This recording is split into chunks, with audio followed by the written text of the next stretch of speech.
and welcome to Red Carpet Movie Review. Today we're going to be reviewing Spider-Man: Homecoming.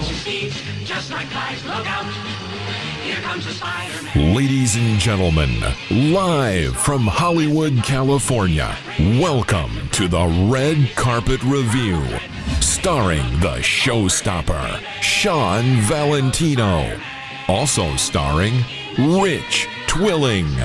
Today's special guest star, supermodel Shelly Martinez.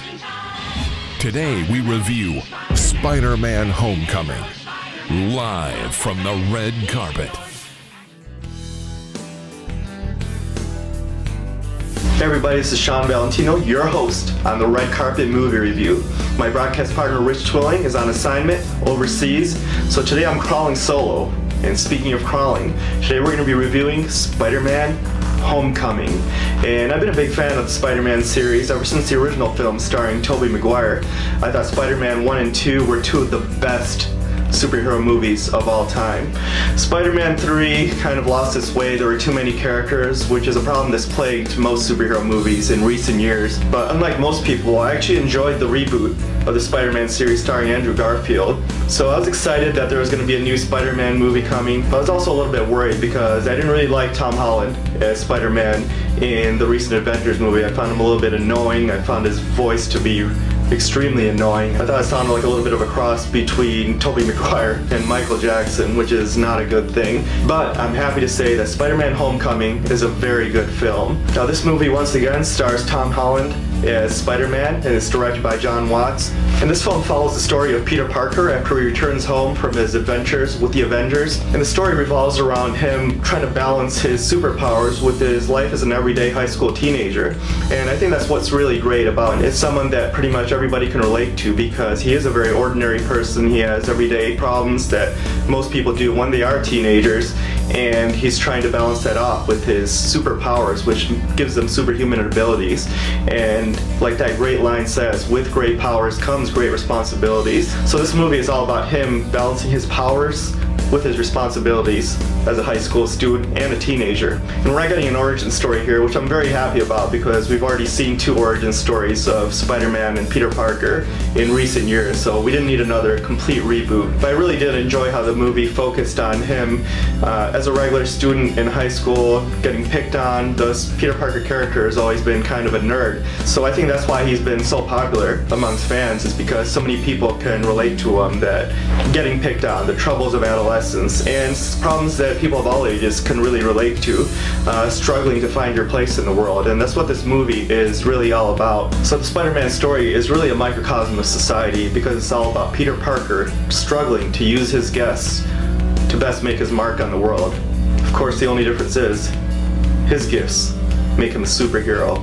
And I was a little bit worried when this movie was coming out because, like I said, I didn't really enjoy Tom Holland in the Avengers, and we've gotten a lot of recent Spider-Man movies.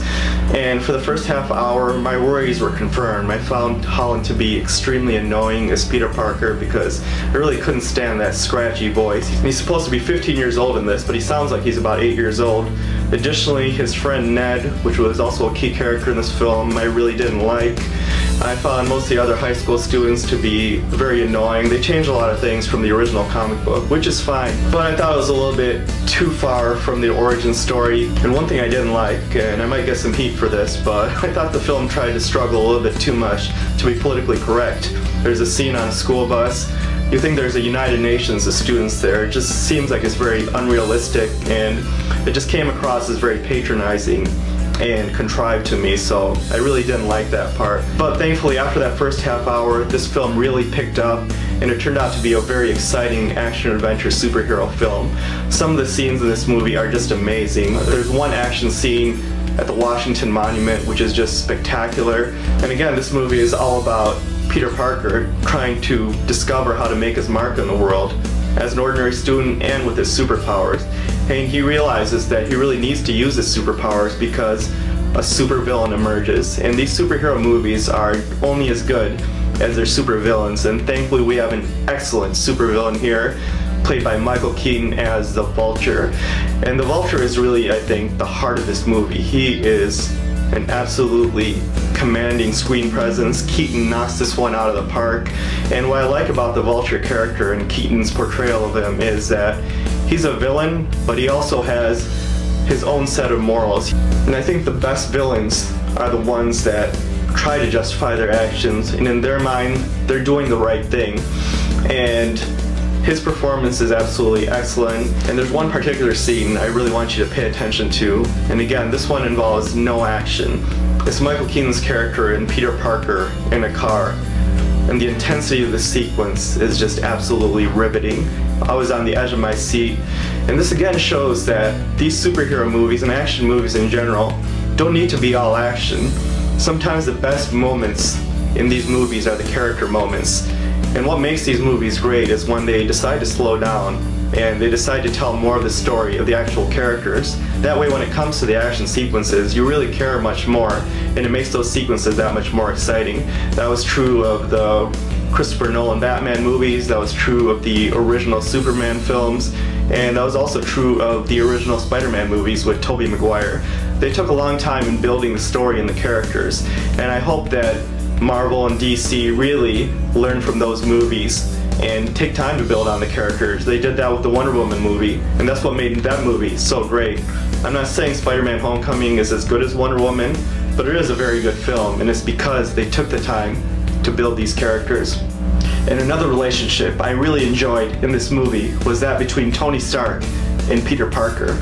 And I was a little bit worried when I saw the trailer because I thought there was an overemphasis on the Tony Stark character.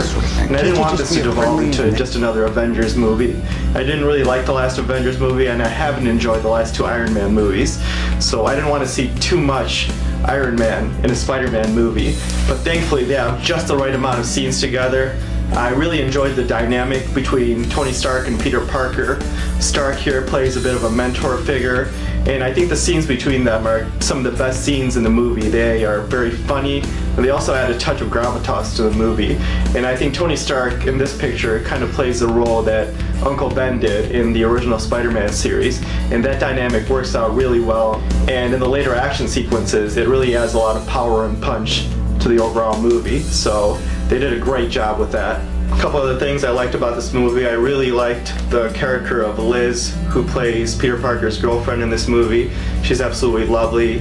I always found Kristen Dunst as Mary Jane to be a little bit annoying in the original series, so I think this is a huge improvement in that respect. I thought she was excellent. I thought there was genuine chemistry between her and Peter Parker, and it made their scenes very sweet. And I think this movie is really going to appeal to a younger crowd because it portrays that idea of teenage romance and having a crush on a high school girl absolutely perfectly. And I think that's something anybody can relate to of all ages, really liking someone and struggling to tell them how you feel, kind of those awkward moments as well as those moments where that romance just shines. And I thought they did a good job of portraying that in this movie, which is difficult to do in the context of a superhero action movie. Another thing I loved about this movie was the color tone. I thought recent superhero movies tend to be a little bit too dark. Pretty much all the DC movies have that problem. Even Wonder Woman, which I loved, but I didn't like the color tone in the movie. It had that muted gray color tone. This movie has a lot of daytime scenes, and even the nighttime scenes are very bright. They don't try to mute the colors and kind of ruin the appeal of the movie because, again, these are comic book films, so they're supposed to be colorful and vibrant. And I thought this movie did a great job of portraying that perfect color tone and bringing that comic book action adventure feel to life. Overall, I really enjoyed this movie. I'm not going to give away any spoilers. You should check it out because there's some good twists and turns. It's not as good as the originals with Tobey Maguire, but I put it right up there with the amazing Spider-Man movies that took place in recent years, which I really liked and I thought were very underrated. And again, one of the best supervillains of all time in The Vulture, played by Michael Keaton. And as the movie went on, Tom Holland as Peter Parker really grew on me, and I thought once they got away from that annoying squeaky voice and tried to make him more of a serious character, I thought that this movie really worked for me. And again, the scenes between Peter Parker and the Vulture are some of the best scenes in comic book history. So we like to rate our movies on the red carpet on a 5-star scale, and I'm going to give Spider-Man Homecoming 3.5 stars out of 5. I definitely recommend it. You should go check this movie out. If you like superhero movies, I think you'll really enjoy it. Even if you don't, if you just want to go see a good movie, this is very well done. There's good character moments, there's great action, there's romance. It really has everything you want to see in a movie, and it's escapism. It's a perfect popcorn summer movie, so go check it out, and we'll see you next week on the red carpet. So Spider-Girl, what do you think about the red carpet review of Spider-Man Homecoming? Exactly. There you have it, folks. Hopefully you enjoyed today's review. Be sure to click that like button and press subscribe for more red carpet movie reviews.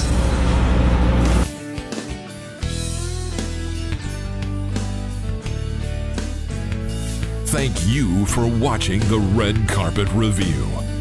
Proceed to click that like button and press subscribe for weekly movie reviews past and present. We'll see you soon on the red carpet.